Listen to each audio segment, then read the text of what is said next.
Assalamualaikum warahmatullahi wabarakatuh. Halo semuanya, perkenalkan nama saya Ratnasari, peserta Latsar CPNS Kemenag tahun 2025, gelombang 8, angkatan 21, dengan satuan kerja MAN Purwakarta. Pada kesempatan kali ini, saya akan menjelaskan tentang tugas individu yang kedua pada hari ke-6 pembelajaran asinkronus. Tugas ini adalah mencari role model. Jadi, setiap peserta diwajibkan untuk mencari satu tokoh panutan yang nilai-nilai kehidupannya itu sudah mengaktualisasikan nilai-nilai berakhlak. Tokoh yang saya pilih di tugas kali ini adalah Bapak Jusuf Hamka. Sekilas profil tentang Bapak Jusuf Hamka. Jusuf Hamka memiliki nama lengkap bernama Muhammad Jusuf Hamka, atau dikenal juga dengan nama Babah Alun. Jusuf Hamka adalah pria kelahiran 5 Desember 1957 di Jakarta. Dia merupakan seorang pengusaha muslim Tionghoa di Indonesia.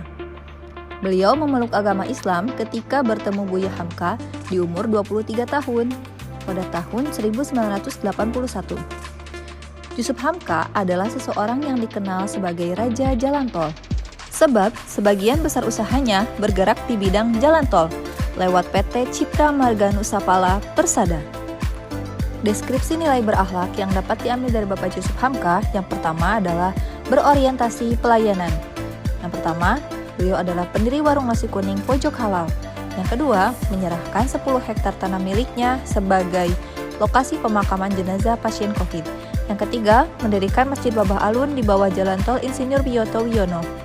Ini menunjukkan semangat melayani masyarakat tanpa pamrih, bahkan tanpa memandang suku, agama, atau status sosial. Akuntabel. Yang pertama, beliau adalah orang yang tidak suka pamer barang-barang mewah. Yang kedua, sebagai pengusaha yang jujur dan transparan, berani membayar pajak secara benar. Ini menunjukkan bahwa beliau bertanggung jawab terhadap kewajiban sosial dan hukum, serta keterbukaan dalam pengelolaan usahanya. Ketiga, kompeten. Yang pertama, Jusuf Hamka adalah seseorang yang dikenal sebagai Raja Jalan Tol, sebab sebagian besar usahanya bergerak di bidang jalan tol.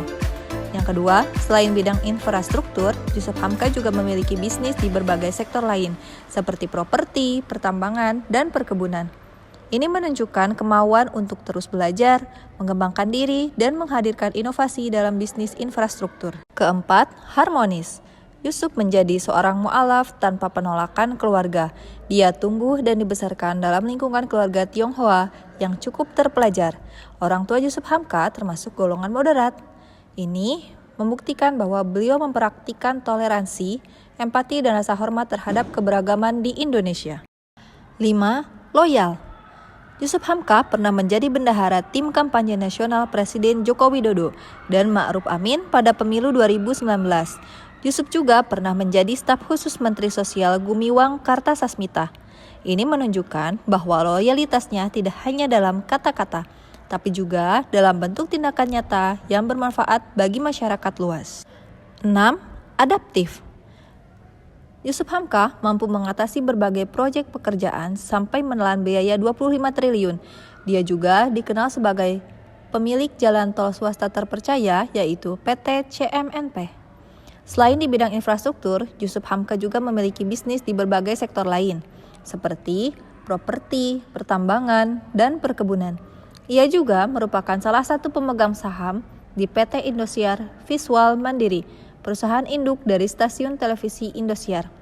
Ini menunjukkan bahwa beliau mampu beradaptasi dengan perubahan hidup dan tantangan, baik dari sisi budaya, agama, maupun dunia usaha. Kolaboratif. Ia sering bekerja sama dengan lembaga sosial, pemerintah, dan komunitas untuk membantu masyarakat. Nilai gotong royong dan kerjasama ditunjukkan secara konsisten dalam aktivitas sosial dan bisnis. Sekian dari saya. Terima kasih. Wassalamualaikum warahmatullahi wabarakatuh.